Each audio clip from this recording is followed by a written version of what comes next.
ക്രിസ്തുയേശുവിൻ്റെ നിസ്തുല നാമത്തിൽ എല്ലാവർക്കും സ്നേഹവന്ദനം. ഇന്നത്തെ നമ്മുടെ ധ്യാനത്തിനായി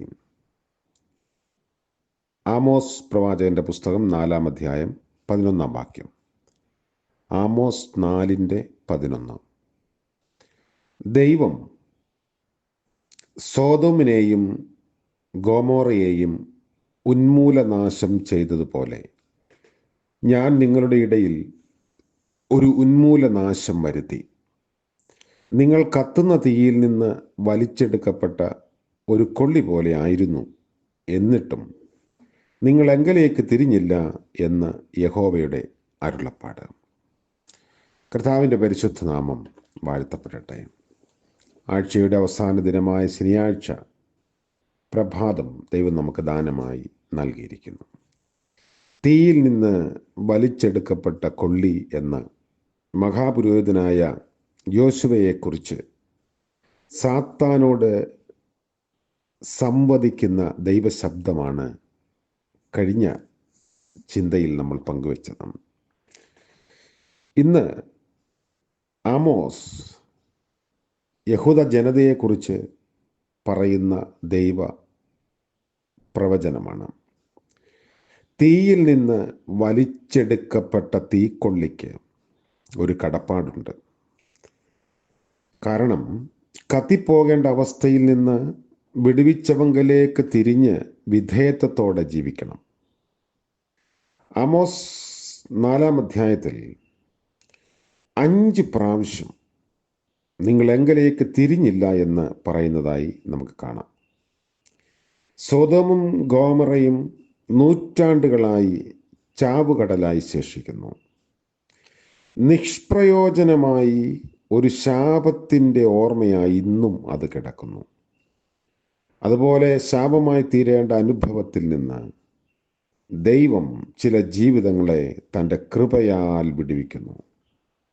അങ്ങനെയുള്ളവരുടെ ഉത്തരവാദിത്വം വീണ്ടും പഴയ ജീവിതശൈലി തുടരാനല്ല, പിന്നെയോ അന്ധകാരത്തിൽ നിന്ന് തൻ്റെ അത്ഭുത പ്രകാശത്തിലേക്ക് വിളിച്ചവൻ്റെ സൽഗുണങ്ങളെ ഘോഷിക്കുക. പത്രോസ് അതാണ് ഓർമ്മിപ്പിക്കുന്നത്. അബ്രഹാമിനെ ഓർത്ത് ദൈവം നേരിട്ട് സോദോമിൽ നിന്ന് രക്ഷിച്ച ലോത്തിന് ഒരു ഉത്തരവാദിത്വമുണ്ടായിരുന്നു. തീയിൽ നിന്ന് വലിച്ചെടുക്കപ്പെട്ട കൊള്ളി പോലെ അവന് ജീവിതം വീണ്ടും ആരംഭിക്കാൻ അവസരം ദൈവം ഒരുക്കി കൊടുത്തു. ദൈവിക കൂട്ടായ്മയിൽ നിലനിന്ന് അനുഗ്രഹമായി തീരേണ്ട അവൻ്റെ ജീവിതം ലജ്ജാപകമായി അവസാനിച്ചു. ശാപയോഗ്യരായ തലമുറയുണ്ടായി. അവൻ്റെ നാശത്തിന് അവൻ തന്നെയാണ് കാരണക്കാരൻ. വലിച്ചെടുക്കപ്പെട്ട തീക്കൊള്ളി തന്നെ രക്ഷിച്ചവരോടുള്ള യഥാർത്ഥ നന്ദിയിലും സന്തോഷത്തിലും മുൻപോട്ട് പോകേണ്ടതായിരുന്നു. കർത്താവ് പറഞ്ഞൊരു ഉപമ: അശുദ്ധാത്മാവ് ഒരു മനുഷ്യനെ വിട്ടു പിരിഞ്ഞ ശേഷം തണുപ്പ് അന്വേഷിച്ച് നടക്കുന്നു.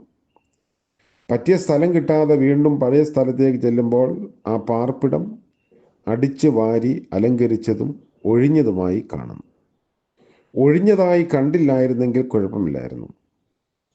പിന്നെ അത് എന്ന് തന്നോടൊപ്പം പാർക്കാൻ തന്നിലും ദുഷ്ടതയേറിയ 7 ആത്മാക്കളെയും കൊണ്ടുവന്നു.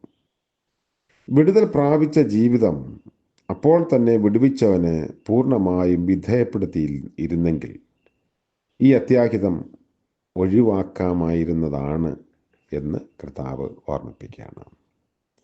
മറ്റൊരു ഭാഗം മലാഖി 3:3 അവിടെ പറയുന്നു: അവൻ ഊതിക്കഴിക്കുന്നവനെ പോലെയും വെള്ളി ശുദ്ധീകരിക്കുന്നവനെ പോലെയും ഇരുന്നു കൊണ്ട് ലേവി പുത്രന്മാരെ ശുദ്ധീകരിച്ച് പൊന്നുപോലെയും വെള്ളി പോലെയും ശുദ്ധീകരിക്കും.